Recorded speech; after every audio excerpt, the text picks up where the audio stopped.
সভাপতি, আমাদের করিমগঞ্জ থানার কর্মকর্তা অফিসার, আজকে আমাদের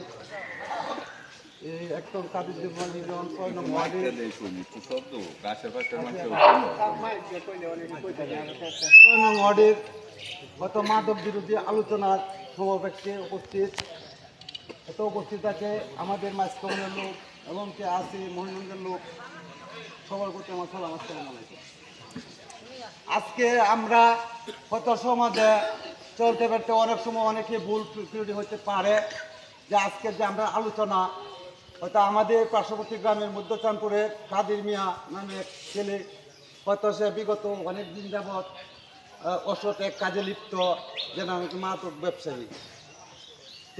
ওই কাদের মিয়া আজকে ওসি সাহেবের মাধ্যমে আমাদের গ্রামবাসীর উদ্দেশ্য করে সে আজকে আমাদের মুখের সম্মুখীন হবে। এই নিয়ে আমরা একটু আলোচনা করব। আলোচনার আগে আমাদের সভাপতি হয়তো ওসি সাহেব নিজে আছে, আজকে আমাদের এটা পরিচালনা করবে আমাদের ওয়ার্ডের মেম্বার বাসির মিয়া। আসসালামু আলাইকুম।